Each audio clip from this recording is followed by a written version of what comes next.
For the last 82 years, the Golden Gloves boxing tournament has served as the battleground for Chicago's finest fighters and champions.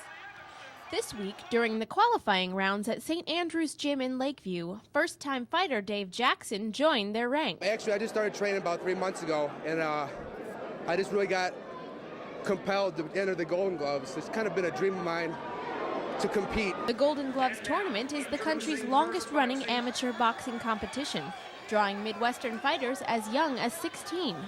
One of those fighters was 27-year-old Jacob Thompson, who defeated Jackson to move on to the semifinals next week. Oh, it was a good fight. I mean, he's big. I mean, he looked big, so I just went out there and did what my coaches told me, and it turned out for my favor. But the camaraderie at this competition is as hard-hitting as the jabs. The main thing with officials and coaches is to support each other. It's kind of unique to boxing. And for the most part, boxers are very humble athletes. The competition this week kicked off the Golden Gloves amateur boxing season. From there, winners qualify for the National Golden Gloves Championship in Little Rock, Arkansas this May. This is Jessica Blaustein for Northwestern News Network.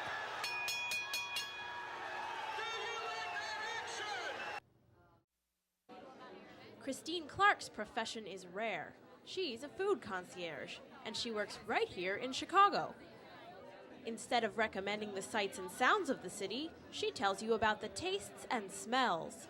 I try to convince them, hop on the L, go check out another neighborhood, go down to the south side, go way up to the north side. A Rogers Park native, Christine can tell you exactly where to go, no matter what you're craving.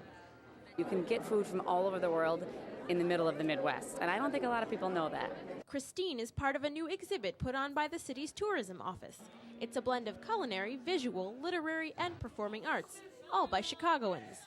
Chicago's Commissioner of Cultural Affairs, Lois Weinberg, came up with the idea. The people who eat here are friendly because they eat, well, they know about all the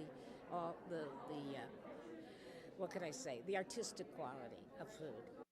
Chicagoans say their city's cuisine can satisfy any appetite. But whether you're a native or a tourist, you know that Chicago is a city of food, and you won't go home on an empty stomach. I think it's delicious. I think you do a wonderful job, and I'm surprised. We're hoping to go have some Greek food tonight. Chicago chef John Bubala owns Time, a French-American restaurant on Halsted. He says he has been cooking in Chicago restaurants all his life. The greatest thing is to see people from out of town. When they leave here, they're like, wow, I'm just blown away by the quality of restaurants that are in this city. The food exhibit is open through the end of October. Until then, Christine is ready to help hungry travelers find their way. This is Jessica Blaustein for the Northwestern News Network. Most people take the train or the bus to get around the city, but this month at Navy Pier's Crystal Garden, everyone is golfing around Chicago. Kids ages 2 through 100 can putt their way over the Chicago Skyway or down Wacky Whacker Drive. They can sink a hole-in-one at City Hall and drive a home run in at Wrigley Field. It's hard to get hole-in-ones. For the 10th year, tourists, Chicagoans, and mini-golfing fanatics alike have come to Golf Around Chicago, a fundraiser that benefits the Epilepsy Foundation of Greater Chicago. Golfers make their way through an 18-hole mini-golf course. Each hole depicts a Chicago landmark or part of the city's culture. From spaghetti to the Hancock Tower, top Chicago architects donate the holes every year in celebration of the city and what it has to offer. This is great. We're having a good time. This is a daddy-son outing. We're having a good time. Throughout the last 10 years, more than 150,000 golfers have raised nearly $1 million for the Epilepsy Foundation.